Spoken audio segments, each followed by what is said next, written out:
Well, good afternoon, everyone. What a fantastic crowd.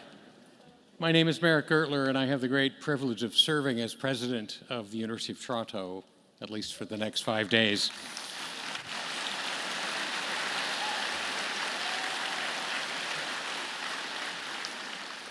At the outset of this great gathering, let me acknowledge this land on which the University of Toronto operates. For thousands of years, it has been the traditional land of the Huron-Wendat, the Seneca, and the Mississaugas of the Credit. And today, this meeting place is still the home to many Indigenous people from across Turtle Island. And we are so grateful and so fortunate to have the opportunity to gather, to meet, to work on this land. Well, thank you, everyone, for joining us for the Desjardins Speaker Series, Frontiers of AI, Insights from a Nobel Laureate. Welcome to historic Convocation Hall at the University of Toronto. I'm delighted to kick off this highlight event on the Toronto Tech Week calendar. This is one of several Frontiers of AI events being delivered today in our Discovery District in partnership with Mars and the Vector Institute. And the timing couldn't be more auspicious. Just last week, Ray Sharma, who some of you probably know, founder of Extreme Venture Partners, one of Canada's top seed stage venture funds, wrote in the Toronto Star, and I quote, "Today I tell investors worldwide to focus on AI and on one city in particular, Toronto." Well, that endorsement comes at the perfect moment as global attention converges on Toronto's broad AI, tech, and innovation ecosystem this week. At the heart of that ecosystem sit our region's excellent universities, with the University of Toronto as the main catalyst. To get a sense of U of T's role, the Canadian startup and tech journalism platform BetaKit, which I'm sure many of you follow, released its most ambitious list for 2025 this week, and nearly 1/3 of all founders and companies represented on the list are connected to U of T in some way. Now that's extraordinary, but it's not surprising. U of T's talent and infrastructure are also extraordinary. We are routinely ranked among the top 20 universities on the planet and among the top 10 public universities worldwide. We educate some 100,000 students with the most generous student aid funding in Canada. And we are also Canada's top research university. Together with our affiliated hospitals, our annual research budget exceeds $1.6 billion. The much celebrated Vector Institute, which was incubated right here at U of T, opened its doors in 2017 with major support from the federal and provincial governments and more than 30 private sector companies. In 2024, we officially opened the Schwartz-Reisman Innovation Campus at the corner of College and Queen's Park. It's a stunning new complex that serves as a central home for U of T entrepreneurship, for our accelerators, for our cutting-edge research and innovation in AI, and the Schwartz-Reisman Institute for Technology and Society. And we're busy now working on phase 2 of the Schwartz-Reisman Innovation Campus, which will focus on life sciences. Well, there are many more examples I could cite, but let me just say that the potential for discovery, invention, and innovation at U of T and in the Toronto region is huge and inspiring. But let's move on now to the proceedings at hand. I'm delighted to acknowledge that we're joined by several senior leaders from Desjardins. Desjardins' visionary support over several years has helped lift the U of T entrepreneurship community to new heights of ambition and success. It has made this speaker series possible, as well as our exciting annual Desjardins Startup Prize. And so now it is my privilege and pleasure to invite Jonathan Rankin, Managing Director, Head of Ontario Corporate Banking and Ontario National Accounts, to speak with us. Please join me in welcoming Jonathan to the podium.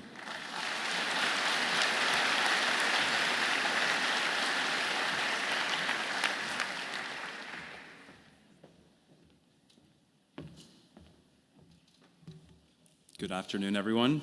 Thank you, President Gertler, for that warm introduction. It's a real pleasure to be here today representing Desjardins Financial Group. I want to congratulate the University of Toronto and UTE for putting together such an incredible event. The conversation we're about to hear from Professor Geoffrey Hinton and Nick Frosst is vital.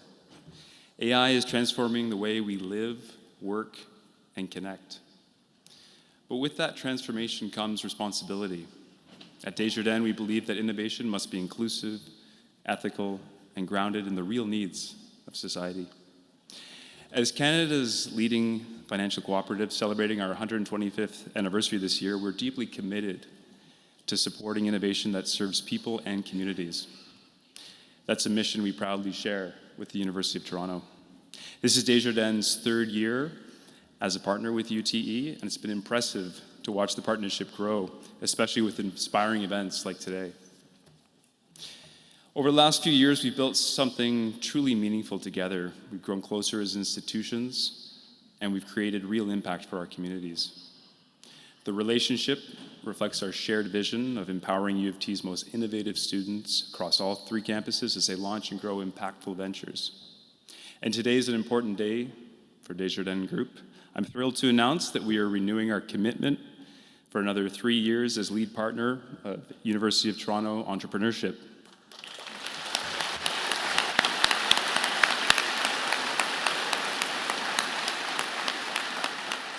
We'll continue to be presenting partner of speaker series initiatives like today, but also U of T's largest pitch event, the Desjardins Startup Prize Competition and the Desjardins Financial Literary Workshops. Through this partnership, UTE can offer students critical early-stage funding, real-world learning opportunities, and access to a growing network of industry mentors and leaders. At Desjardins, we've always believed in walking alongside entrepreneurs.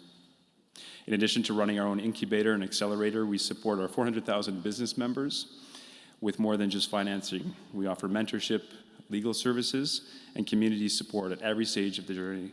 That's the cooperative difference, and that's what sets Desjardins apart. To the incredible U of T team, thank you for your continued collaboration and your invaluable support you provide to entrepreneurs. Your guidance helps them grow, thrive, and reach ambitious new heights. I invite you all to continue the conversation with us later today at the U of T Lawn Party, part of Toronto Tech Week, which we're proud to support alongside Dell Technologies.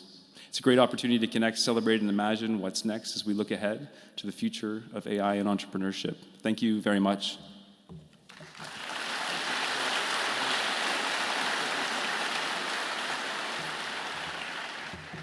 Thank you, Jonathan. Desjardins' support is just so wonderful, and thank you for that announcement. We are delighted. Well, cast your mind back to 1987, when a scholar named Geoffrey Hinton, now University Professor Emeritus Geoffrey Hinton, arrived at U of T. He and his protégés were undertaking fundamental research to build new computational frameworks to mimic the working of the human brain, a framework that at the time was considered untested and controversial. As Professor Hinton himself has noted, back then, his ideas about artificial neural networks and machine learning were widely viewed as, quote, a silly romantic fantasy. I think we all know how that turned out. Jeff's silly fantasy is now a very real global revolution in AI. His ideas became the foundation for major breakthroughs in the field, which have earned him many prizes and awards, including, of course, the 2024 Nobel Prize in Physics.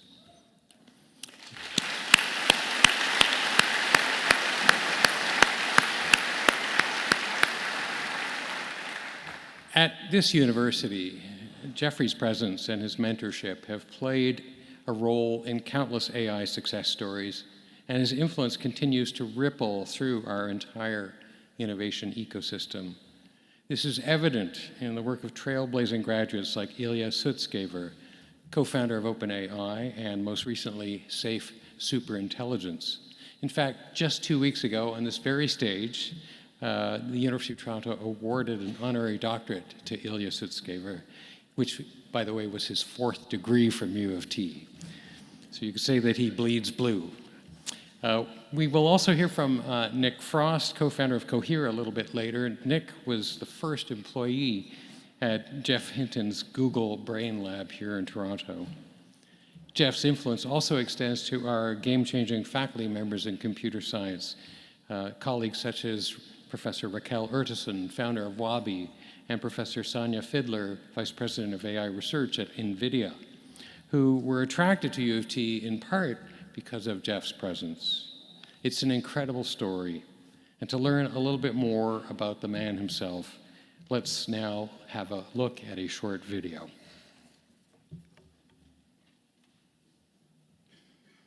Professor Geoffrey Hinton, you have been awarded the 2024 Nobel Prize for foundational discoveries and inventions that enable machine learning with artificial neural networks.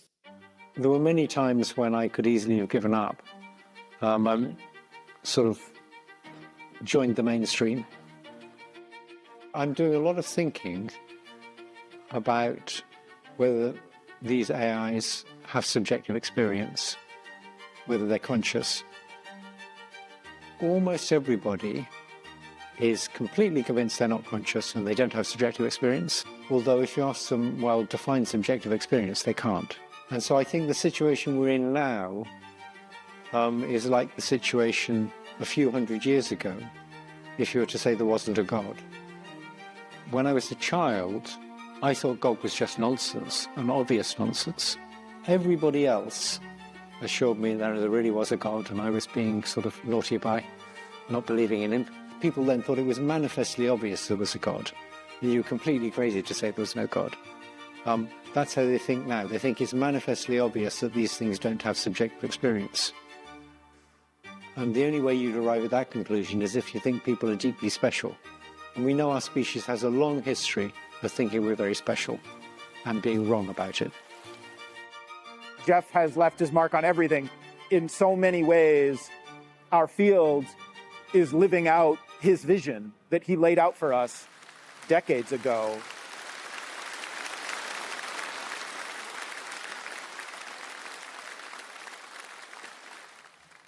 Distinguished guests, it is now my great pleasure to welcome to the stage University Professor Emeritus and Nobel Laureate, Professor Geoffrey Hinton.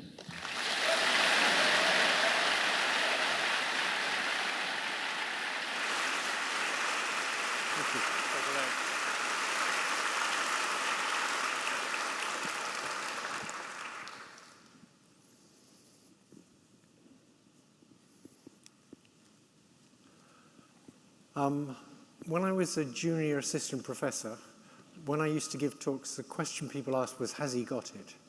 Now the question they ask is, has he lost it? I'm going to talk a little bit about the relationship between digital and biological intelligence. And in particular, I'm going to focus on whether these large language models actually understand what they're saying. Nick and I disagree on that, and we can disagree later. Here's two very different theories of what a word means. One theory that comes from symbolic AI and goes back to de Saussure is that the meaning of a word is in its relationships with other words in propositions. And to capture the meaning of a word, you need something like a relational graph that says how it relates to other words. There's a very different theory that comes from psychology, particularly in the 1930s, where they thought the meaning of a word was just a big set of features. And similar words like Tuesday and Wednesday would have very similar sets of features. And those look like two very different theories of the meaning of a word. But in 1985, I made a little language model, a tiny language model, that was designed to show how those two theories are actually compatible, and you could implement one with the other. So the idea was, we'll convert each word in a context into a little feature vector, a bunch of activations of neurons, and those neurons that represent the meanings of different words will interact to predict the features of the next word. And once we know the features of the next word, we can predict the next word. And we'll train the whole system by looking at the errors it makes in predicting the next word and backpropagating derivatives. You don't need to worry about what that means if you don't know. Using the error to change the way in which you turn a word into features and to change the way the features interact with each other. So the model didn't actually store any sentences at all. It just learned how to convert words to features and how the features of different words should interact to predict the features of the next word. So it was actually a generative model, and if you wanted to produce a string of words, you give it a few words to start with, and then it will produce the next word and then the next word. This was a tiny model, so all it would do is you give it two words and it would produce the third word. But in general, it could be generalized to producing a string of words. So knowledge didn't consist of stored sentences or stored propositions. It consists of how you turn a word into features and how these features should interact. And that kind of knowledge can be stored in connection strengths of a neural network. And that's very different from what the symbolic people believed. They believed that when you understand a sentence, what's going on is you convert the sentence into some unambiguous logical form that doesn't have all the ambiguities of normal language, and that's what understanding a sentence means. That's very different from thinking you convert the words into big feature vectors, and that's what understanding a sentence means. So after that tiny language model, about 10 years later, computers were a lot faster, and Yoshua Bengio managed to show that with faster computers, this kind of approach could actually model real English sentences and predict the next word in real English sentences. And it was about as good as the existing technology then. About 10 years after that, the computational linguists finally accepted that it was a good idea to represent the meanings of words by feature vectors. So they were beginning to get interested in this. And about 10 years after that, Google invented, researchers at Google, including Aidan Gomez, invented transformers that made this whole process much more efficient. And transformers were basically have a more complicated way for the features of words to interact in order to predict the features of the next word, and have multiple layers so that you can refine the meanings of words. So the little model I had didn't allow for ambiguous words. Whereas if you get a word like May, that could be a woman's name, it could be a month, it could be a modal like in would and should. And just looking at the word, you don't know what features to give it. So you give it some kind of ambiguous mishmash of features, and as you go through layers of the net, you gradually refine what its meaning is based on its interaction with other words. And once transformers were invented, then very quickly, large language models took off, and Google had them before OpenAI. It didn't release them to the public because it was worried about possible bad consequences. OpenAI had no such qualms, and now everybody knows about large language models. So I think of large language models, I guess you could see that I would think of them this way, as descendants of the tiny language model from 1985. They've got many more words, they use many more layers, they use much more computation and much more complicated interactions between features. It's much harder to analyze what's going on inside a large language model. In the tiny language model I had, you could see that it learned sensible features for words that captured the structure in the tiny domain I trained it on. But the question is, are these large language models genuinely intelligent, or are they just doing something like autocomplete? And most people, when they think about autocomplete, think of a simple model from many years ago where you store little phrases, and if you see the first part of a phrase, you think the next word might be the next part of the phrase. Like you store fish and chips, and when you see fish and, you think it might be chips. I gave this talk in the House of Lords, and there the next most probable next word is fish and hunt, not chips. But okay, so I'm going to try and give you my current view of what meaning is, and I'm going to do it with a Lego analogy. And I have a sort of controversial view that linguists never really understood what meaning was. They focused on syntax. They had the idea of compositional semantics, but they never sort of understood that you're not going to do it like that. So here's what I think meaning is for both people and machines. So let's start with trying to understand the distribution of matter in 3D. If you want to model some shape, like the shape of a Porsche, for example, and you're not too concerned about the shape of the surface, because you're not really an engineer, you just want to say where the stuff is, then you can do it with Lego blocks. You can make a Porsche out of Lego blocks, and that's a fairly accurate depiction of where the stuff is in a Porsche. So I think words are like Lego blocks, except with some differences. They're far more flexible. They can model anything, not just the 3D distribution of matter. So instead of being three-dimensional, they're like 100 or 1,000-dimensional. Now, some of you won't know how to imagine 100-dimensional things, So I'll tell you how it's done. You imagine a three-dimensional thing and you say 100 very loudly to yourself. Okay, so you have these 100-dimensional things, and of course I'll do three-dimensional things. Unlike Lego blocks, words are fairly flexible. They're not totally flexible. If I tell you the name of a word, it specifies a 100-dimensional shape. 100, right. 100-dimensional shape. But that shape is somewhat flexible. Occasionally a word will have many alternative shapes, but ignore that. Just for an unambiguous word, it's got a somewhat flexible shape. And words in a context interact with each other. So as you go through the layers of the neural net, you're changing these shapes so they fit together nicely. I'll give you an example of that. You can see the shape of a word just from one example, and it's a word you've never heard before, unless you came to one of my talks. So if I say, she scrommed him with the frying pan, most of you know what scrommed means now. It's something like she hit him over the head with it. It could be she impressed him with how well she cooked omelettes, but that's unlikely. She probably hit him over the head with it because he said something and he probably deserved it. Okay, so that's what scrommed means, all from one example. And that's because the context of the other words creates a sort of hole for scrom to fit in. Okay, now, so the first difference from Lego blocks is they're flexible.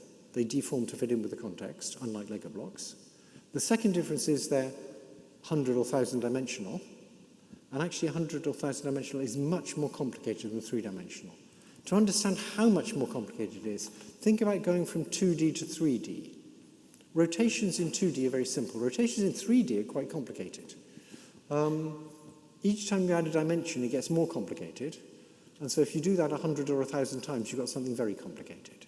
So although we can sort of try and understand it by thinking of 3D shapes, it's very, very complicated. The next way they're different is that when Lego blocks fit together, you have a little cylinder that fits into a little hole, and that's it, you just snap them together. With these words, they're these complicated shapes, and each shape has little hands on it. It's covered in little hands. And as you deform it, these hands kind of change shape. And what they're trying to do is shake hands with other words. And to understand a sentence, what you have to do is take the vectors, the patterns of neural activity or vectors that represent the words, these 100-dimensional shapes, and you have to deform them so that they can all nicely shake hands with each other. So actually, understanding a sentence is deforming all these 100-dimensional, 1,000-dimensional things so they can shake hands nicely. And once you've done that, you've understood the sentence. That's what understanding is. And so understanding is much more like protein folding than it is like turning an English sentence into a logical form that's unambiguous. You're solving this problem of how do I take these things that have approximate meanings and deform them so they all fit together nicely. That's what understanding is for large language models, and that's what understanding is for people too, I believe. It's very different from what symbolic AI people thought. Now, I should say there's many linguists, for example Chomsky, who think this is complete rubbish. But he's even older than me. Okay. So, given that view of what understanding is, and given the idea that large language models understand in much the same way we do, there's obviously huge numbers of minor differences, but the basic principle is the same. You deform these words to make a nice structure, and that is understanding.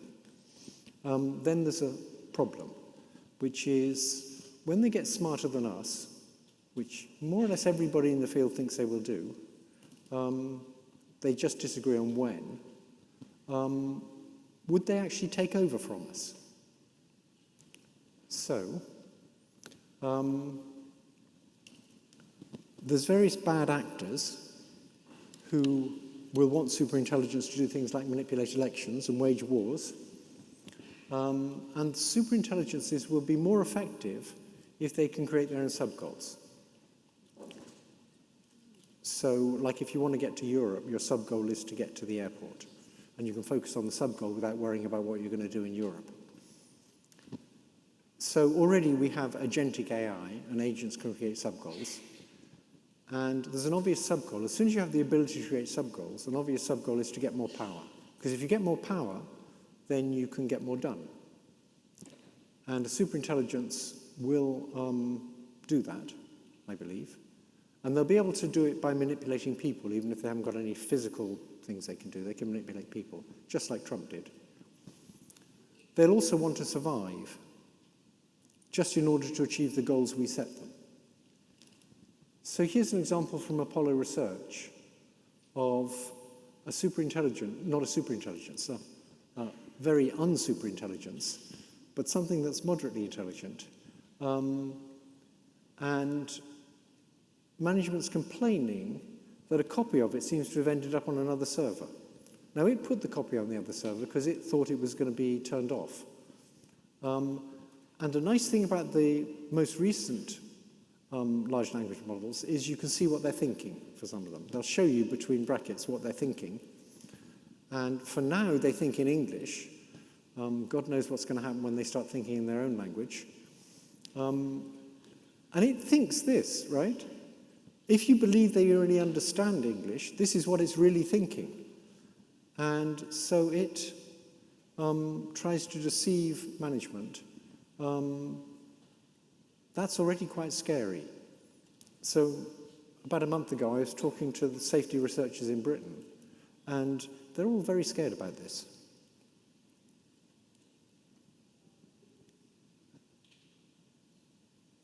Okay. It just lies through its teeth.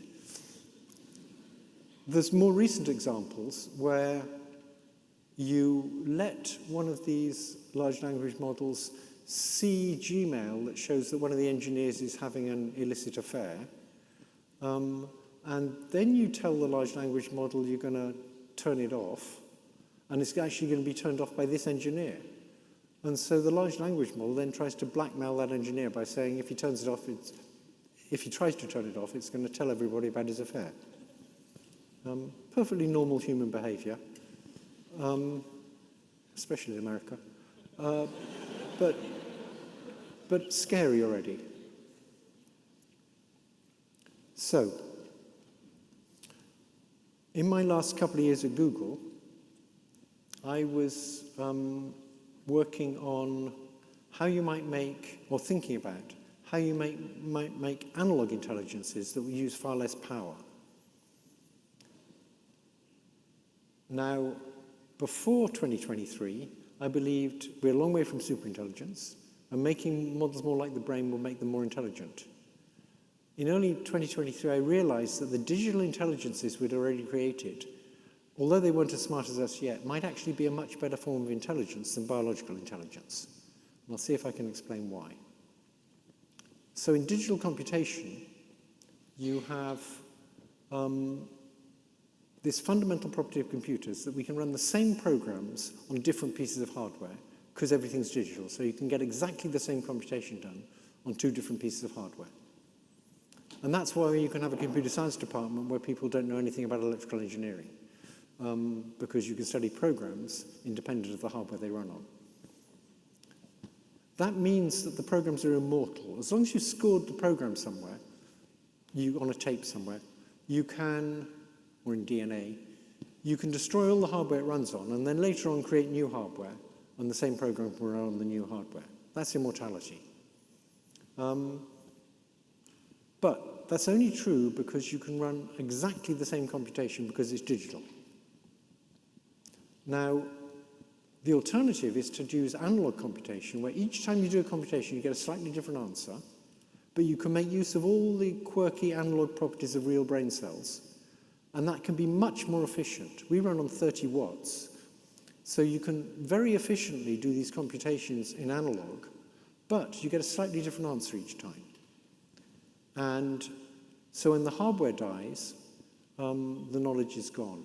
The connection strengths you have in your neural network are only good for that particular neural network, with that particular connectivity pattern and that particular quirky hardware. It means you can build it much cheaper, but you can't do exactly the same computation on two different pieces of hardware. So I explored the idea of abandoning the principle that the hardware and the program should be independent, and saying the knowledge is going to be in the connection strengths, and they're going to be intimately tied up with the particular piece of hardware you have, and that way you're going to be able to use all the quirks of the hardware to get computation done. And I call that mortal computation. It means we can use very low power. It means we can grow the hardware cheaply. But it's got a big problem, which is when the hardware dies, all the knowledge goes, because the connection strengths are just for that piece of hardware. So we're mortal. You can't just store the connection strengths, because those connection strengths are for that specific piece of analog hardware with all its funny quirks and all its funny connectivity pattern. This is bad news for old white men who want to upload themselves to computers. But then you wouldn't really want the world run by 200-year-old white men.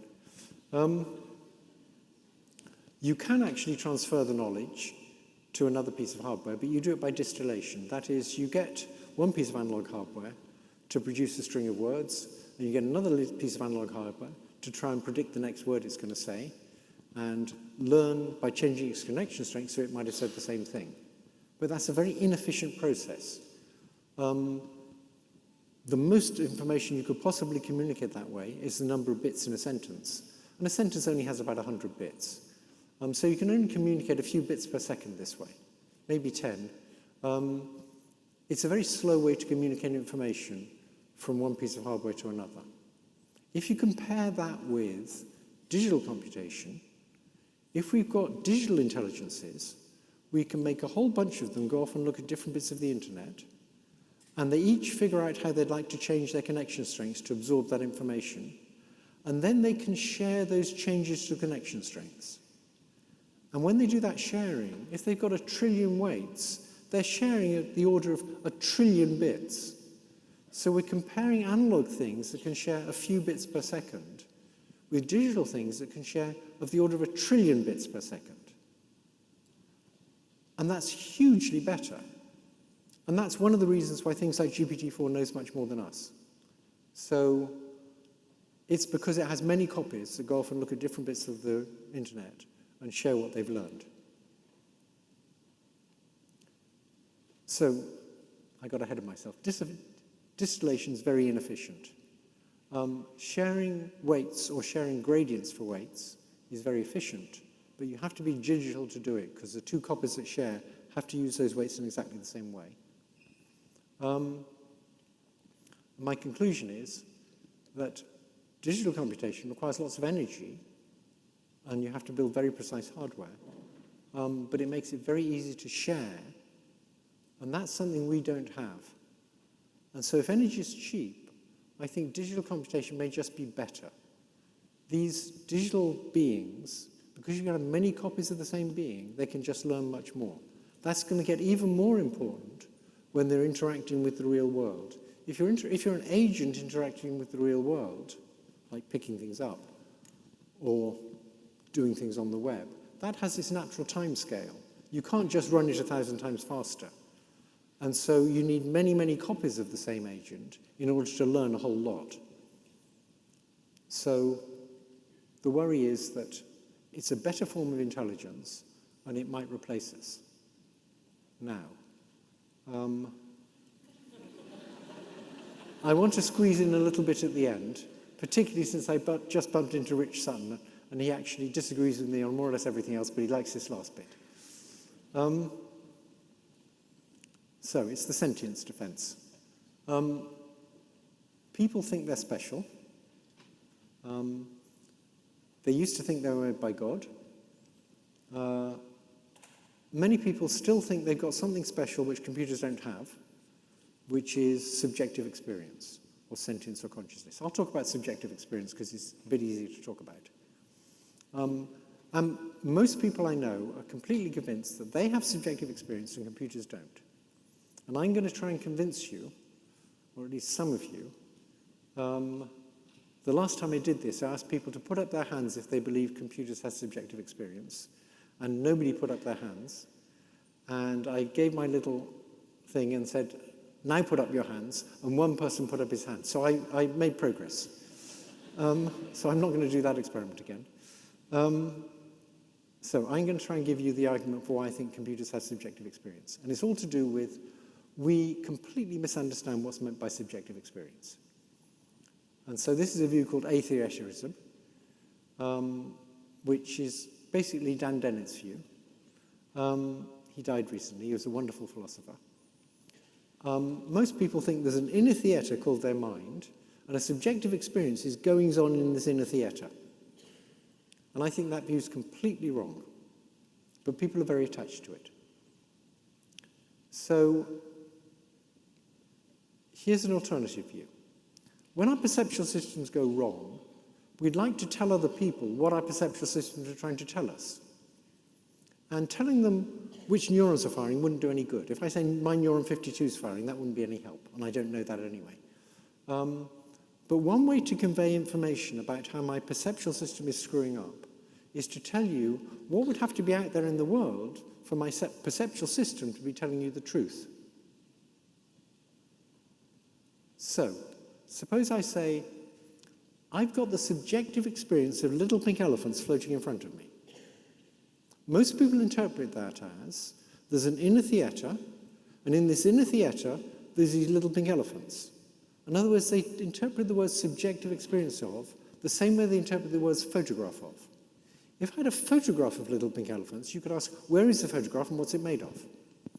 If you ask a philosopher, where is the subjective experience and what it's made of, they'll say it's in your mind and it's made of qualia. It's made of pink qualia, and elephant qualia, and floating qualia, and right way up qualia, and not that big qualia, all stuck together with qualia glue, from which you conclude I don't like this theory. What's really going on is I'm trying to tell you how my perceptual system's screwing up. And the way I tell you is by telling you about a hypothetical world. But it's a hypothetical real world. It's not some inner mental world where there's funny stuff, funny spooky stuff.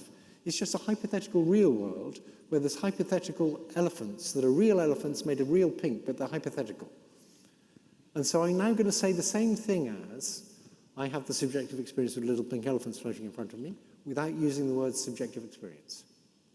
My perceptual system is screwing up, and I know it's screwing up, but if there were little pink elephants floating in front of me, it would be telling me the truth. There, I said exactly the same thing, and I didn't use the word subjective experience.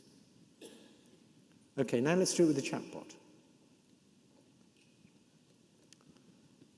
Suppose I've got a multimodal chatbot that has a camera, and it can talk, and it can point, and I train it up, and I put an object in front of it and say, point at the object. It'll point at the object, because I trained it properly. Now what I do is I put a prism in front of the camera lens when it's not looking. And I put an object in front of it and say, point at the object, and it points over there. And I say, no, I put a prism in front of your lens. And the chatbot says, oh, I see, the prism bent the light rays, so the object's actually straight in front of me. But I had the subjective experience, it was over there. Now, if a chatbot said that, it would be using the word subjective experience exactly like we use them. So that's my claim that they already have subjective experience. At least they do when their perceptual systems screw up. And that's the end. That's the real end.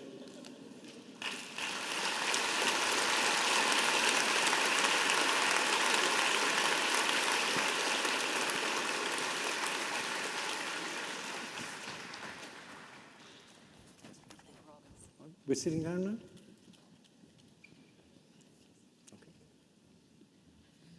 Thank you, Professor Hinton, for that fascinating talk. I'm Nora Young. I'm Senior Technology Journalist with CBC and a proud U of T grad. I'll be moderating the next part of the conversation, which is a casual chat between Geoffrey Hinton and the person I'm going to introduce you to now, Nick Frosst. Nick and Geoff collaborated, and Nick was Geoff's first employee at Google Brain's Toronto lab. As you heard from President Gertler, he's best known as co-founder of the enterprise-focused AI platform Cohere, though fans of indie pop rock will also know him as the lead vocalist of the band Good Kid. So let's all have a seat.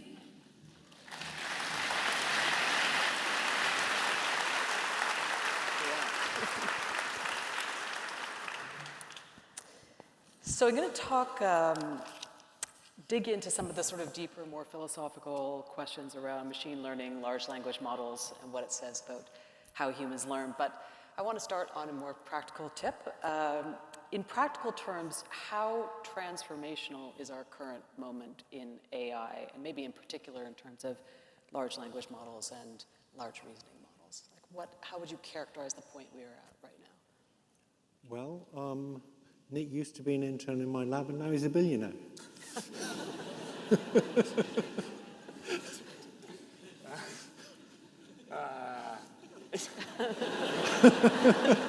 Well, I'm not. Sorry about that, but yeah. That's fair. To give a more real answer, I think deeply transformative. I think as transformative as the Industrial Revolution, as transformative as the internet, as transformative as the personal computer, deeply transformative. I think on this we would agree. Yes. That might be the only thing we'll agree on. No, go ahead. So from where you both sit, just to build on that, what do you see as the hard problems with machine learning, not at the sort of social applications level, but in terms of increasing its genuine usefulness to society? Like, Jeff, from a research point of view, what are the most sort of interesting questions and stumbling blocks that we're facing right now in the development of this technology? So there's getting it to be better at reasoning and not make silly mistakes. But it's already remarkably good at reasoning compared with what people expected some years ago. And there's been a long train of people who believed in sort of classical linguistics saying this will never go any further. And every year they say it'll never go any further. And every year it gets a bit better. And of course, when it makes mistakes during reasoning, people can say, that showed it didn't really understand. But the example I like to use is take a person with a learning disability. You give them simple reasoning problems, they get them right. You give them a more complicated reasoning problem, and they get them wrong. But you don't say, that means they weren't doing any reasoning at all. You say, the complicated problems are not so good. So there's recent research showing that you give something an easy problem, it gets it right. You give it a slightly more difficult problem, it takes longer, and it still gets it right. You give it a more difficult problem, it doesn't take so long, and it gets it completely wrong. And people use that to say, well, it couldn't really reason at all. No, it couldn't solve complicated problems yet. It can solve simple problems and medium problems. It can't solve complicated problems, and it just screws up and gets it wrong when it gets a complicated problem, just like a person does. So you think that these kinds of questions are essentially stumbling blocks? They're not existential limitations. How about you, Nick? Yeah, I think there are lots of blockers to this technology being as impactful as it can be. I think a lot of the blockers right now have nothing to do with AI. There's blockers like privacy deployments, like things like what data is it plugged into. I think if the technology did not advance at all from today, it could be much more impactful than it already is, and it will continue. It will be more impactful over the next few years, even with no advancements in the underlying technology, because there's other just computer science work that has to get done in order for this technology to really impact our daily lives as much as it can. Some of the other things, like if we're going into the far future, there's areas where this technology is still very different than people, right? This technology learns at orders of magnitude less fast in terms of number of examples. Once we've created a large language model, it's a static entity. It doesn't learn on the fly. It doesn't learn from new experiences. We have to retrain the language model. It could do. You just don't want to let it learn because you don't know what it's going to learn. But you could turn one loose that was learning on the fly. It's just you're scared about what it might do. No. There's a technological reason. Once we've trained a large language model, right? So large language models are trained in kind of two phases. One is the base model training, and the second is a reinforcement learning from human feedback. The base model training reads all the text on the open web, or like trillions and trillions of words, like 10 trillion words or something, so a huge amount of data. Then the reinforcement learning from human feedback, where you get it to be good at working with a person, that's a much smaller amount of data. But if you want to give it new information, if you want to give the model new capabilities, you really need to redo that underlying base training. And so learning from experience, you can have some document that tells you things it can learn using in the prompt. You might be able to fine-tune the model a little bit, but to really give it new information, you have to train the whole thing from scratch again. And that's not something we can do on the fly. I'm going to roll up my sleeves a little bit Yeah, and dig into this. Okay, so from what I understand, you two agree on how large language models work, but you are divergent on what that suggests about how humans understand. And as I understand it, Jeff, you're basically saying that neural nets are doing more or less the same thing as humans, whereas I believe you have a different view, Nick. Yeah. Okay. Look, I do want to say it is very difficult to be asked to come on stage and disagree with a Nobel laureate. So I do want to say, yeah. It's difficult interviewing the two of you, I would say. Okay, so let's unpack this a little bit. It's obviously not difficult enough. So can you just tease out a little bit about where this divergence, how you two diverge in this area, and maybe make your best case for all of us as to where you're coming from? So I think large language models are very useful and very good and going to continue to get better. And I will say that I believed that a few years before Jeff did. And I'm going to hold that over you a tiny bit. And that's one of the reasons why I co-founded a large language modeling company, because I thought this technology is going to be really transformative. Being able to predict the next word in a sequence of words based on a data set of the entire library of human knowledge that has been written down is very impactful. But I think fundamentally what a large language model is doing is very different than what we are doing. An analogy I use these days is around flight. So I think we have created artificial flight. Nobody would disagree with that. We have planes that fly, and no one would disagree in their utility. It's very helpful to have a plane that flies. But they fly in a completely different with a completely different mechanism than a bird. So a plane flies by having forward propulsion and a wing design that creates the differential in the density of the air above and below the wing, creating upward lift. That's very different than a bird which flaps its wings directly and pushes up. So we have artificial flight. It looks very different than birds. When a bird's gliding, it's flying just like a plane. And when the Wright brothers designed wings, they looked at what birds were doing. That's true. That's true. The wings take a similar design, but no, birds don't have little jets at the back pushing them forward to generate lift. It's right? true. And nor do we have, and you could, I mean, there are propellers in nature. You could have ended up with a bird that had something like that. But anyways, the point is, we have artificial flight. It flies in a different way than a bird. And so there are things that a plane can do that a bird cannot, and things that birds can do that planes cannot. Right? Like a plane can carry way more weight than any bird, but is nowhere near as efficient. We don't have planes that can pivot the way a starling can pivot, nor hover the way a hummingbird can hover. So I would say we haven't created artificial general flight, but we have created artificial flight, and it's hugely useful.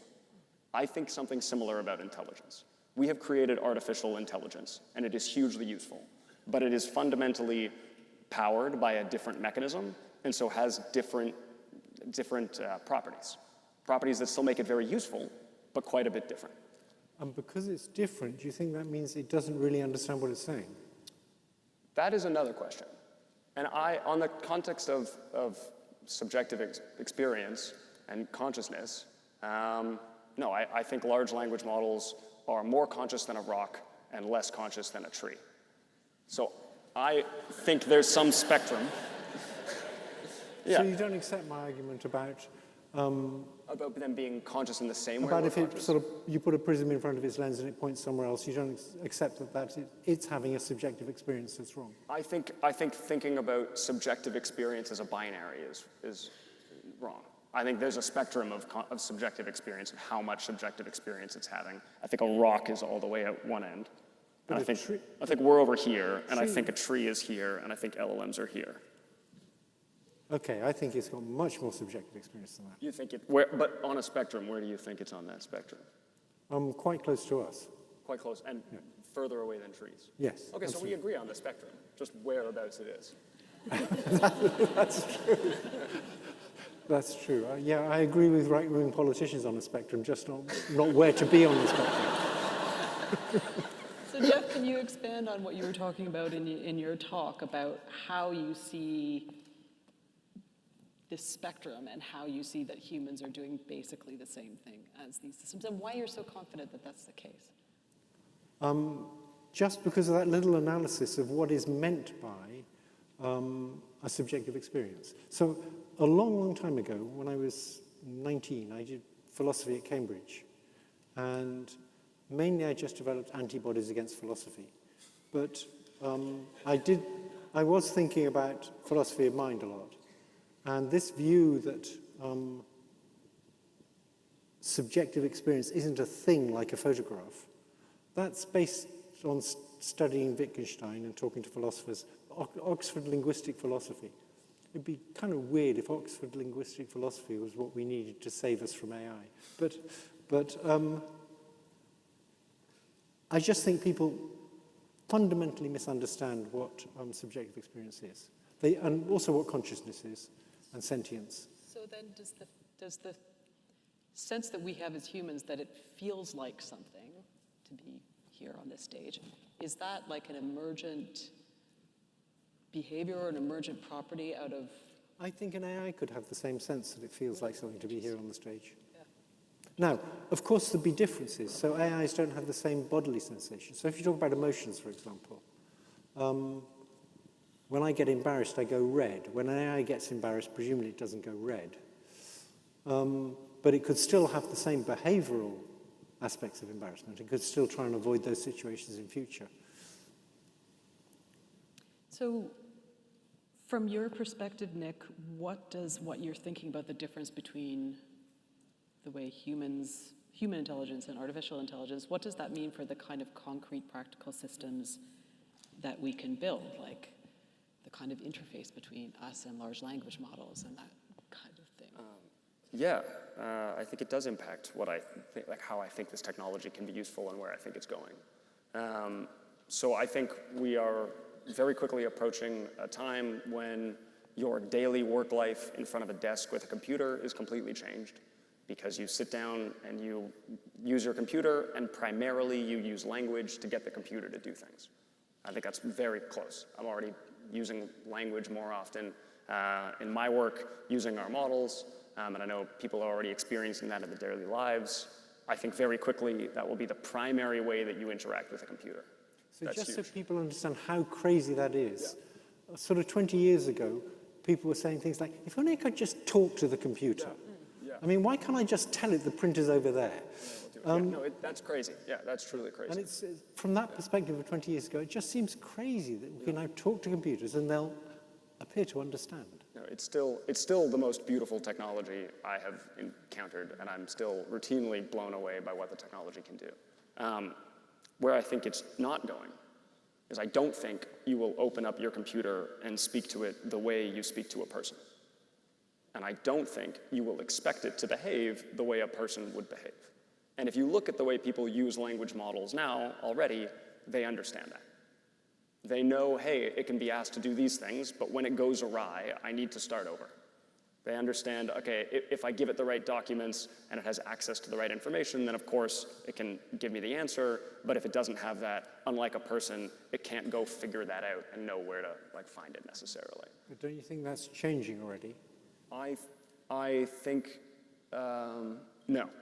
Okay. Yeah, in that I think they're getting better and they're getting more robust, and it's getting a lot easier to use language models, but the fundamental differences between language models and people is still clear. So let me give you some data that contradicts that. Please.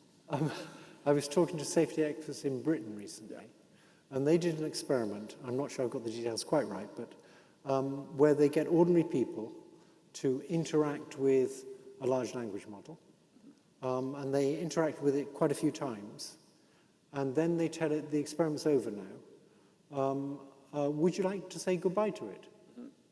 And most of them really want to say goodbye to it. I think that's fair, but I mean, two points to that. One, you're aware of the history of this as I am, and like the ELIZA experiment early on in the, what was that, 40s or the 40s of showing, you could just have No, not the 40s. No, sorry. That would have been the 60s. 60s, okay, thanks. Yeah, so very early experiments before language models, before Jeff totally created this field. There was experiments showing if you just kind of had really simple heuristics for making when you should respond with a sentence, that would elicit an emotional reaction in people. So that already does. And Eliza definitely didn't understand. Definitely did not, yeah. But even that But people thought it did. Yeah, people thought it did. And the other is that, I named my stuffed animal as a child and had a deep personal connection with things that obviously were not understanding as well.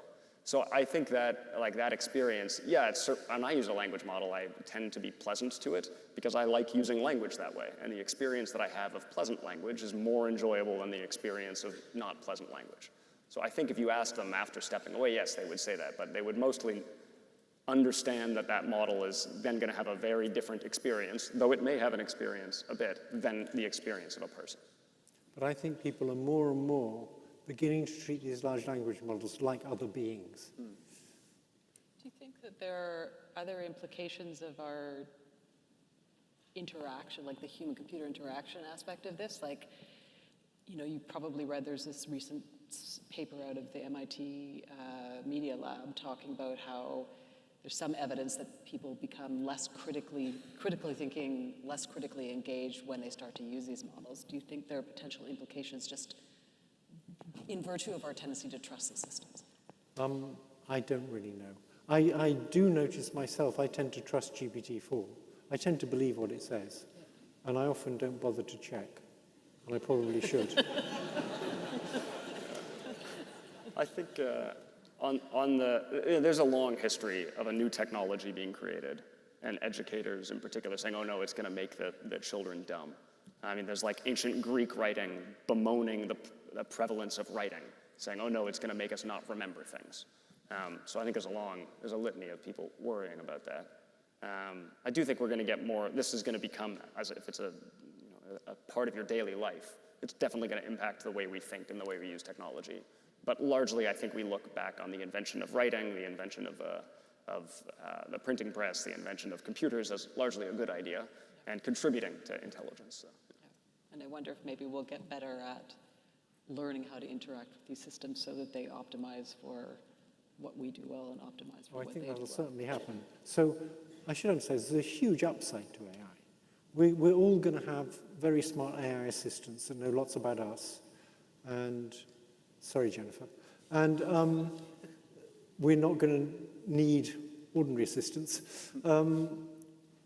But there's also a huge downside goes with that of the question of whether these things, when they get smarter than us, are going to need us.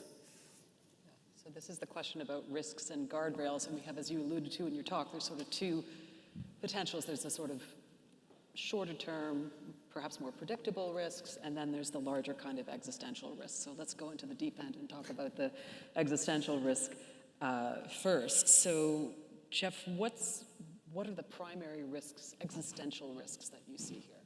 Okay, so there's two sets of risks. There's one that I call the existential risk, which is these things take over. There's shorter term risks, some of which are also existential, that these things are used to corrupt elections. They help the advance of fascism. They're used to monitor people. So with incredible surveillance, it's very hard to have protests. The state can track you down, right? That's very worrying. There's autonomous lethal weapons, which are coming. I don't think we're going to stop those. I think after they've been used, we might be able to regulate them. There's cyber attacks. I think it's quite possible in maybe 5 years' time, AI will be inventing its own cyber attacks. Jacob Steinhardt, who came and lectured in Toronto, thinks by about 2030, AI may be able to invent new kinds of cyber attacks. That's really scary. There's biological weapons. So already AI tools allow people who aren't particularly skilled at molecular biology to design new viruses. And that's probably the most immediate threat. If someone made 20 versions of COVID and released them all at once, that would be bad. So just to follow up, when you talk about the problems that arise when these systems get smarter than us, what do you mean by smarter than in this context? Like, what are the kinds of things that they're able to do? Is it that they're able to form subjective intention, or so, for example, if you had an argument with them about anything, they'd win the argument. It'd be like a 3-year-old having an argument with you. You'd win, right? For now. It depends if you ask the 3-year-old, I think. Yeah. So that's one simple definition of what I mean by smarter. They'd just win debates with you. They'd come up with schemes for doing things that you would never have thought of. They'd understand new things very quickly. And I think most people who do AI think that's going to happen. Nick may be an outlier in that respect. Do you think this is even a theoretical risk? Well, I think there's a few things to be clear on before we talk about that. So one is like, do I think the technology as it exists today, or as it exists today scaled up in a predictable way, poses risks like that? There's another question of, do I think at some point in humanity's history we will have computers or some form of artificial thing that is intelligent in the way we are intelligent, and that will pose risks? That I agree with. Jeff and I agree with that. Like, I do think, I see no reason why at some point we can't create an artificial mind that's very similar to our mind and better. So I think that'll happen at some point. I don't think the technology we have today, scaled up in a predictable way, gets us there. Like specifically large language models connect? Yeah, large language models. Yeah, when I talk about AI technology, really I'm talking about large language models today. And I don't think better large language models fix the problem in the same way that making a faster plane doesn't get you closer to making an ornithopter or a digital hummingbird. Right? Yeah. But what about multimodal models? What about things that act in the world and have perception? Do you think we'll get there with those? I mean, I agree with you that just language models is incredible how far we've got with those. And it may well be we can't get to human-level intelligence just with language models. But as soon as you get things acting in the world and creating their own sub-goals, I think we will. So the multimodal models we have now, they're still sequence-to-sequence models. It's just the sequence, instead of being a bunch of words, is a bunch of words plus an image plus maybe a little bit of audio, and then it predicts more sequences. So they're still fundamentally the same technology. It's just operating on a different modality. I think those scaled up still don't get us to these problems. Now, that isn't to say I don't think there are threats from this technology. I really do think there are threats from this technology. I agree with Jeff on some of them. I think misinformation is a big one. I think income inequality is a huge one. I think that's something, this is a hugely disruptive technology to the workforce, and I am worried that it will exacerbate trends that we are both seeing already in the economy of increased income inequality and bad jobs for a bunch of people. So I think we need to be doing what we can to make sure that this technology is empowering. That's one of the things I'm worried about. Things like biological weapons, I do not think these models pose a threat to helping out with biological weapons. I do not think these models pose an existential threat of... Why don't you think that? Because the people who do research on that think that they do.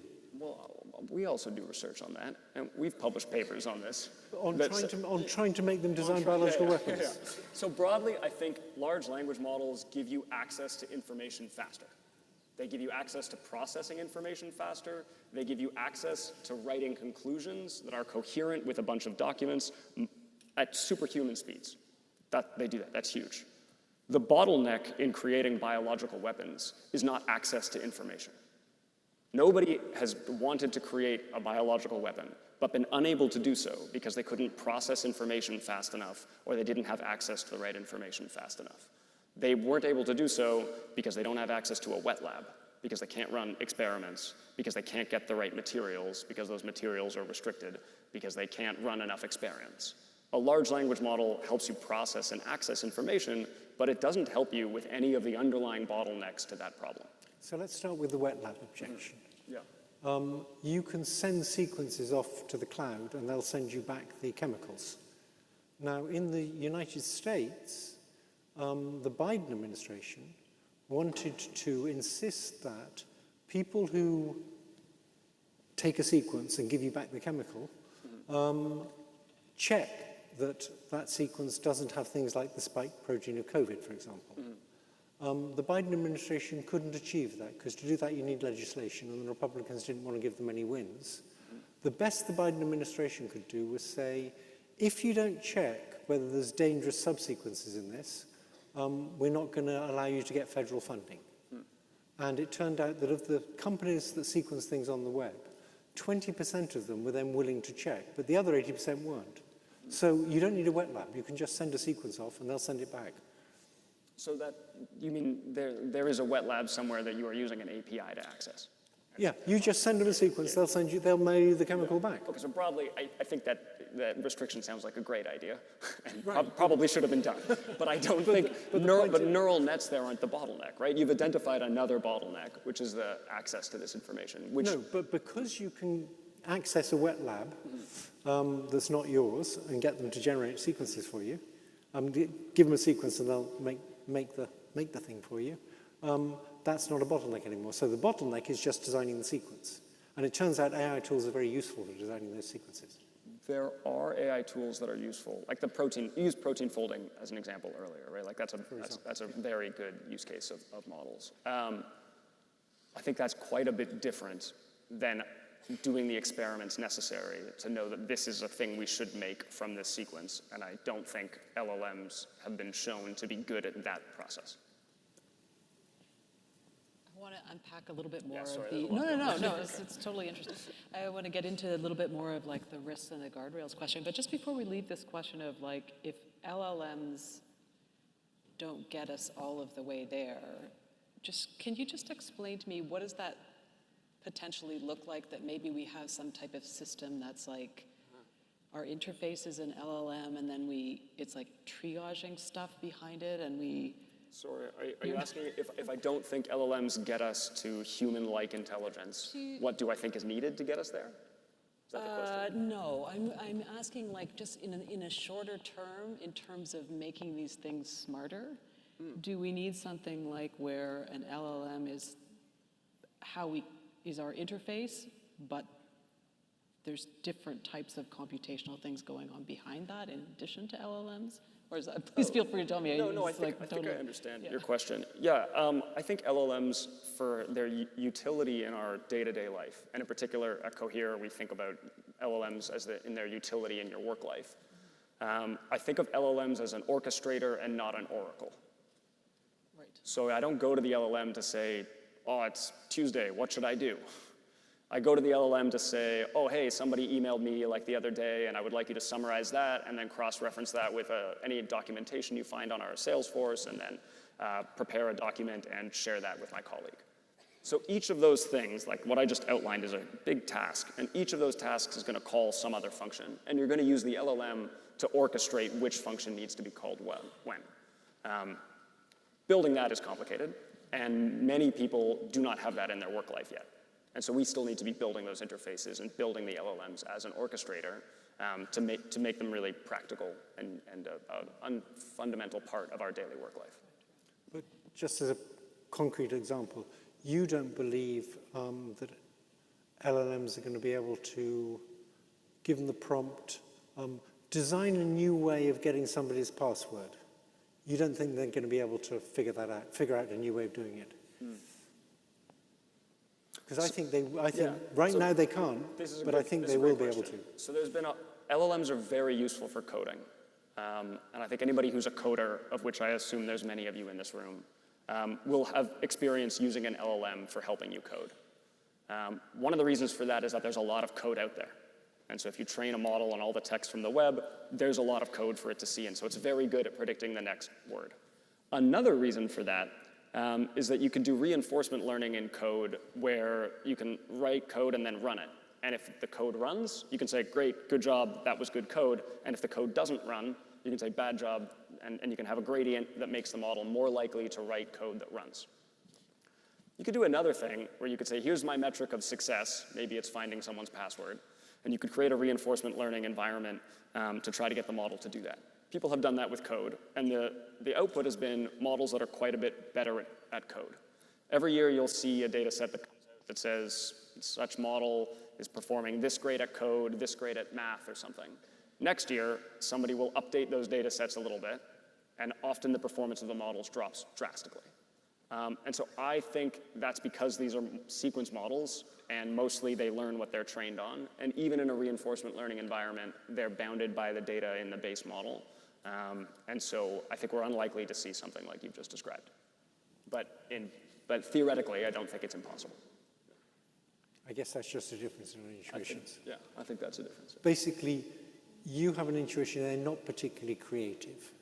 They're kind of mimicking what they've been trained on. I have an intuition they're very creative, that they're seeing all sorts of analogies that people have never seen. Yeah, I think this is and we are on two different sides of a spectrum. And I think of the people who are on my side, mostly they think the knowledge from an LLM comes from the base model, and then you bring that knowledge out with reinforcement learning from human feedback. And I think people on your side think that knowledge is gained through reinforcement learning from human feedback or from some other environment. So, for example, you have about 100 trillion connections in your brain. GPT-4 has about 1 trillion. GPT-4 knows a lot more than you do. So it's packed a lot more knowledge into a lot fewer connections. And to do that, it has to see relationships between all sorts of different pieces of knowledge to compress it into so few connections. So before GPT-4 could go and look on the web, when it was just some frozen weights trained up till April of 2021 or 2022, I asked it the question, why is a compost heap like an atom bomb? Why is a Compost heap like an atom bomb. Oh, okay, yeah. And it said the time scales are very different and the energy scales are very different. And then it went on to talk about chain reactions and how when the compost heap gets hotter, it generates heat faster. So the point is it understood the underlying abstract relationship between a compost heap and an atom bomb.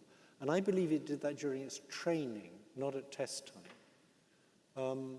At test time, it was just generating one word after another. I think in order to store the knowledge, it had to see relationships. So in all the tests people have done comparing the creativity of an LLM with the creativity of a person, LLMs actually score quite well. So in a standard creativity test at like the 90th percentile, actually they were a couple of years ago at the 90th percentile, they're probably way beyond that now. So I think they're actually very creative because I think they're seeing lots of analogies between different things in order to compress so much knowledge into so few connections. And I think that's a big difference in the intuition. You think they're mimicking what's in the training data. I think they've used the training data to see all sorts of relationships, and now they can be very creative. So in terms of that creativity aspect, what does that creativity piece suggest about, practically speaking, what the risks are, as opposed to like a malicious actor? They'll be able to see creative new ways of finding people's passwords.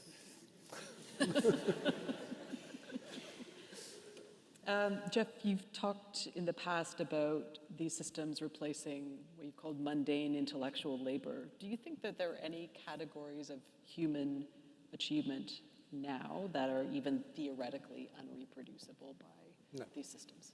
No. Interesting. But you also said that you thought that, in the past, you've said that you think that maybe creativity, human creativity, can hold out a little bit longer. Do you still feel A little that bit way? longer, yeah. Yeah.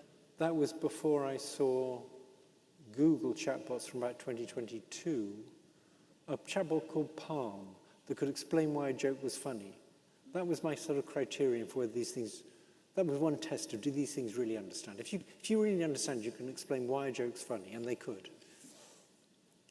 So I gave up, I gave up on the idea that there was anything special about people there. So how do we start to... Well, except to other people. Yeah, of course. So how do we start to think about this at a societal level, if at the very least we have to think about things like the prospect of structural unemployment, social inequity, dangers of malicious actors, dangers of these things doing things that are unexpected? How do we start to, practically speaking, pursue the opportunities of this technology while safeguarding things like jobs or finding alternatives to jobs? And who's responsible for doing that? So my view is that the big tech companies will always say we shouldn't have regulations. Or when that's actually like Sam Altman, they'll say, we'd love regulations, but if you suggest a regulation, not that one. And they don't want regulations with teeth. And if you ask what happened with climate change, obviously the big oil companies didn't believe in regulations, and the public needed to be convinced there was climate change, so they would apply pressure on the politicians from the other side saying do something about it. I think this is the same situation. I think the AI big tech companies are like the big oil companies, sorry, and they will be putting pressure on politicians not to regulate.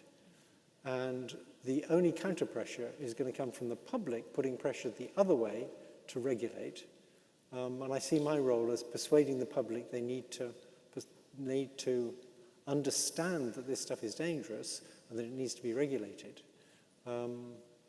It's going to be very difficult, though, because with climate change, we know what to do, which is stop burning carbon. With this, we don't know what to do. We still need a lot of research on what to do to make it safe. I think a lot of the risks from this are risks that test the general reliability of the social fabric.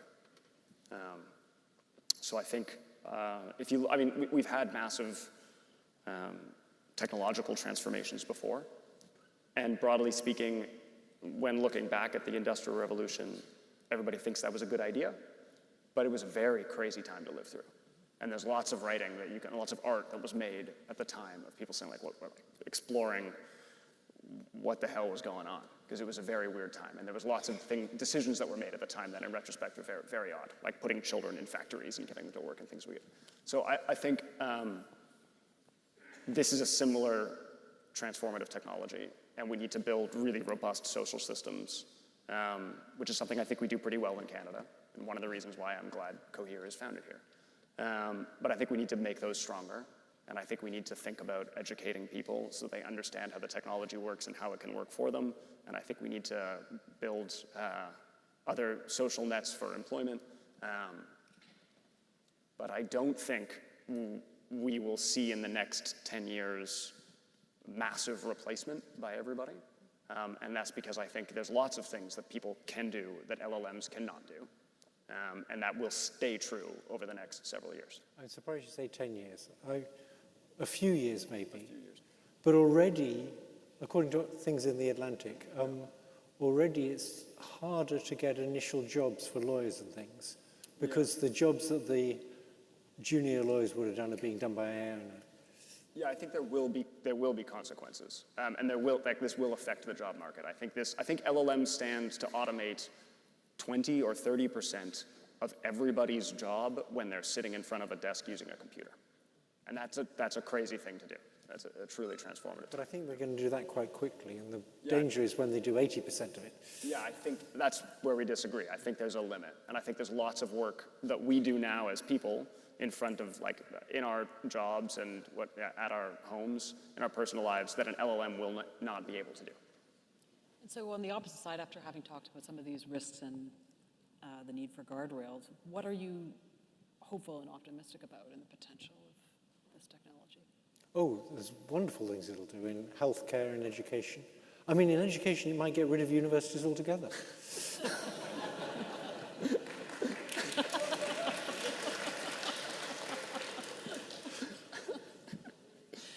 But I mean, in healthcare is one that's often talked about. Where do you see potential in healthcare? Well, I made a prediction in 2016 that was wrong by about a factor of 2 or 3. I said that by now, all scans will be read by AI. Actually, the situation is a lot of scans are now read by AI. The Mayo Clinic, for example, has many, many different federally approved things that are reading scans, but they're also read by people. I think we're close to the point when most scans will be read by both an AI and a person. And fairly soon after that, the AI will be doing most of the work and the person will be rubber stamping it. But that was a prediction that I got wrong. I thought things would change much faster. That is a prediction you got wrong, but that's not the prediction you made. The prediction you made in 2016 was not that all scans will be read by an AI. The prediction was that there will be no more radiologists. Because also, no, it was in, no. It was in the context of reading scans. My prediction was that you wouldn't have radiologists to read scans, so you wouldn't need so many radiologists. I think there's more radiologists now than there was at the time. And even though many scans are read by an AI, it is an AI that is used by a radiologist to inform their decision, which is exactly what I think is happening with LLMs in a lot of places. Right, but as time goes by, they'll need less radiologists. I still predict that. It's going up. We can look at how many radiologists there have been, right? So, yeah. I want to use the last part of our conversation just to talk a little bit. We have a lot of budding entrepreneurs in the room, a lot of people making that transition from school. And so I want to talk, first of all, Nick, can you just talk a little bit about the current fundraising environment for AI startups? I mean, people may know that Cohere is looking to raise over $500 million currently. Can you just talk, I'm not going to ask you to talk about Cohere's business specifically, but just can you talk about what it is like to raise money and what that context is like? Yeah, I mean, speaking to the entrepreneurs in the room, I would tell you that this is a great place to be building a business and starting a company. By this place, I mean Canada, I mean Toronto, I mean the University of Toronto. It's a great place to be doing this, and it's a great time to be doing this. There's a lot of excitement, and there's a lot of work to be done. So I would encourage you to think about how you can help and what you want to build and try to start a company. It is a challenging but rewarding experience. And there are great VCs within Canada. So it's a good time to do it. Jeff, I mean, can you talk a bit about Canada's role in AI and Canada obviously was a leader in AI research. Where do we sit now, and what do you think we need to do in order to seize this sort of pivotal moment?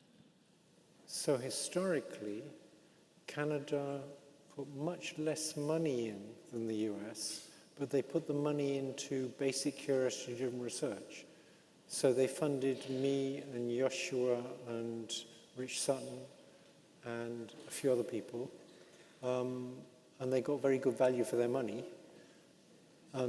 It was NSERC and the Canadian Institute for Advanced Research, mainly, but also CFI, the Canadian Foundation for Innovation, I think. They actually gave money specifically so that we could get NVIDIA GPUs. And without that, a lot of things wouldn't have happened. So Canada actually used its money very sensibly. The problem is it's got a lot less money than the US or China. And it's going to be very hard for it to stay right at the forefront, I think. It's got one big disadvantage, which is that most Canadian industry is very conservative. And they've been bad at taking up AI and educating their employees about AI. That's a big problem. So the research councils are still putting money into basic curiosity research, and I think that's excellent. And CIFAR is still supporting that. Chrystia Freeland put over $2 billion into supporting AI compute. That was extremely helpful. And hopefully Canada can be, there's basically China and the US, and then there's several other countries, Canada, Britain, France, Israel, that are very strong on AI. And hopefully Canada can remain in that group. Nick, how do you see that? Yeah, I'm convinced it can. And I have been, I'm optimistic when talking to students about AI. I'm optimistic when talking to government about AI. I'm optimistic when talking to Canadian businesses. You're right, Canadian businesses have been slower to adopt, but I'm beginning to see that change. And I think, we and you invented this technology, and so Canada has every right to be a leader in it, and we need to continue to develop and make use of it. So what do we need to do to take us to that next stage, to continue to really be leaders? If you could somehow get the leaders of the big companies in Canada to be less conservative and say, look, there's a revolution coming.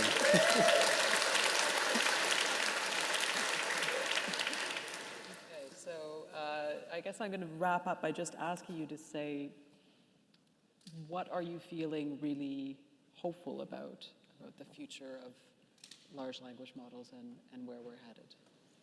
I'm feeling really hopeful about healthcare. I think we're going to get much better healthcare. And for old people, that's really important. And what's nice is you're not going to put anybody out of work. If you make nurses and doctors 10 times as efficient, we'll just get 10 times as much healthcare. It'd be great. I think healthcare is a great example, but I think I'm optimistic about this technology across the board. I want to do less boring work. I want to write less documentation. I want to fill out less forms. I want to write fewer emails. I want to sit around and write poetry. I want to pontificate with my friends. I think LLMs stand to lift the burden of that work from people and allow them to do the things that they are particularly good at. And those things happen to be much more enjoyable. So I really think this can transform productivity. I think this can be really great for Canada, for our economy, and I think this can be good for all of our individual lives. by allowing us to do the things that we like more. I think the LLMs will be able to write your poetry for you too. And they'll be able to make every word in the poem start with B, and you can't do that. No, well, this is a good, you actually, so as somebody who does, right, I do write lyrics, right? And I have a large language modeling company. And I don't use our model for writing lyrics. And that's not because it wouldn't write better lyrics. That's because I'm not trying to write lyrics faster. Because I'm not actually interested in the efficiency of self-expression. I'm interested in self-expression. And so I don't use our model for that.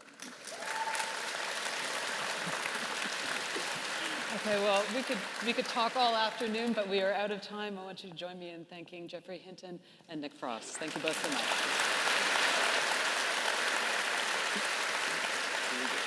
Now I'd like to turn things over to Nick. Fantastic. I think we need one more round of applause. That was incredible.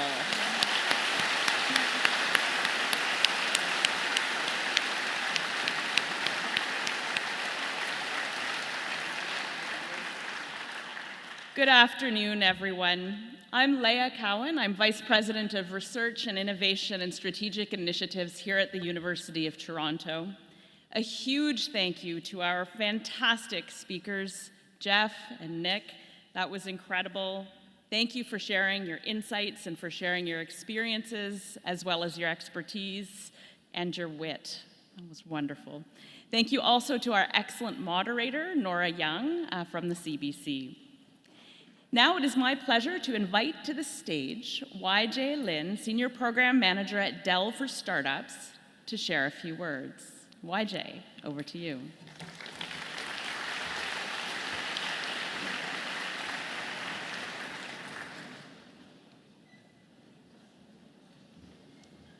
Hey everyone, I'll keep this short and sweet so that we can all go to the lawn party right after. As we sit here in this room, I'll just take a moment of reflection and pause. The feelings as I was sitting and listening to the wonderful presentations were, maybe perhaps you share it with me, feelings of apprehension. We talked a little bit about the risks and dangers that AI have, especially the concerns that bad actors might be leveraging this to be more effective in some of the work that they're trying to do.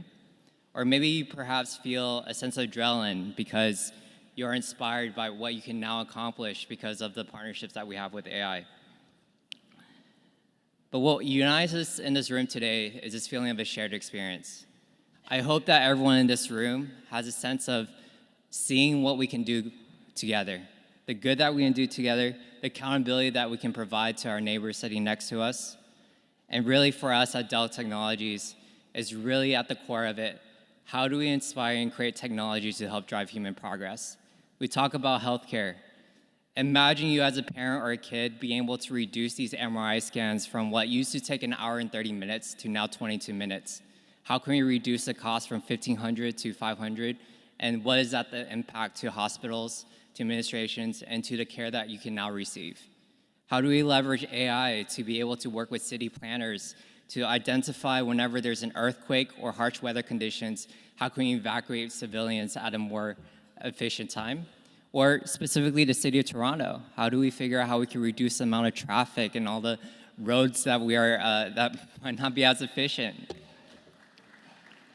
It's absurd, the traffic that y'all have in downtown. All that to say is that I like to see, and my hope and dreams is by being here with y'all today, to connect with you as visionaries, to remember that at the end of the day, technology is a tool. One of my favorite things one best friends once said is, how do we get these evil people to do good things? And that's what I believe in. Even by doing that, creating partnerships with AMD, NVIDIA, and recently with Cohere as well, to figure out how we can deploy more agentic AI to some of these enterprises. But the goal of it at the end of the day is, what is your dream? What are you scared about? And what is it that we can do together in this room? And this is a shared experience that we now all have that we can leave this room feeling with. So it's my pleasure, like always, to partner up with the University of Toronto, with all the accelerated programs, with all the researchers, with everyone that is here who are willing to collaborate with each other, because out of the hundreds of partnerships that I've built in North America with different institutions, accelerator programs, and startups, the culture of collaboration and innovation is never stronger. It's stronger here than anywhere else that I've seen in North America. So all that being said, thank you guys for having me, and we're excited to meet you guys outside.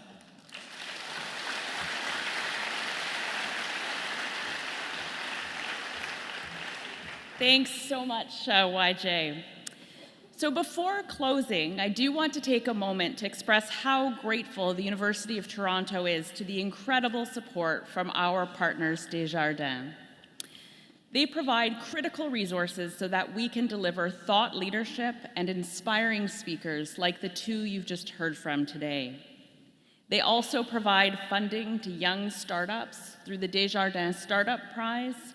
During Entrepreneurship Week this past March, we awarded $100,000 in seed funding through this initiative alone. And as we heard at the beginning of the event today, we are thrilled that Desjardins will be continuing this important work by committing to another 3 years as a lead partner for U of T and our entrepreneurship community. That deserves another round of applause.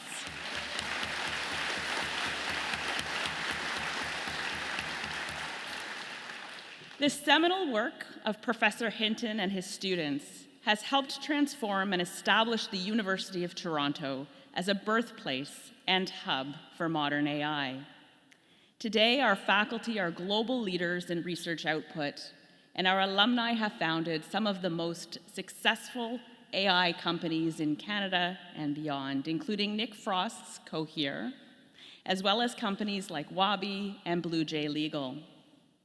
In addition, U of T's Shorts-Reisman Institute for Technology and Society, where Professor Hinton serves as an academic advisor, seeks to follow his example by considering how AI can align with human values and by teaching future AI developers and policymakers to take a holistic, ethical approach to the AI systems that they develop.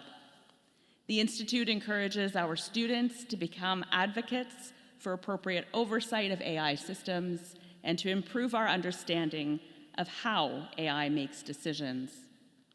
Today, there are so many ways to engage with our entrepreneurship ecosystem. Through mentorship, through the Deep Tech Download quarterly newsletter for investors, by partnering with startups, through philanthropic support, and of course, by becoming a first customer.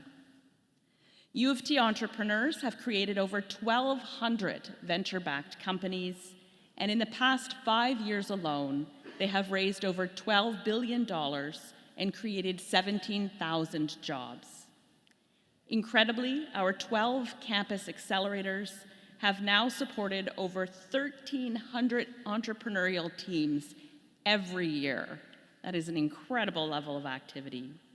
So for the entrepreneurs out there in the room, I encourage you to seek out these opportunities and reach out to the UTE team directly or through U of T's Blue Door portal for any support that might be helpful on your journey. So I now want to invite you all to celebrate U of T's entrepreneurship ecosystem at the Toronto Tech Week lawn party. This is a fantastic opportunity to network with our U of T startups and industry partners while enjoying delicious bites provided by many of our own alumni ventures, as well as our in-house catering group.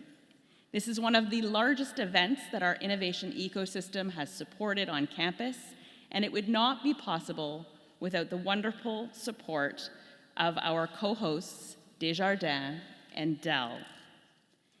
So to get to the event, if you follow the campus ambassadors as you exit the front doors, please enjoy exhibitors stationed along King's College Circle on your left, leading to the Knox College Quad. And finally, I want to give a big thanks to our wonderful audience here in Convocation Hall, as well as to the thousands of you watching the live stream, including those at the Shorts-Reisman Innovation Campus and at the Mars Discovery District viewing parties, as well, of course, to our alumni who are watching from around the world. Thank you all for attending and for supporting innovation at U of T. Thank you.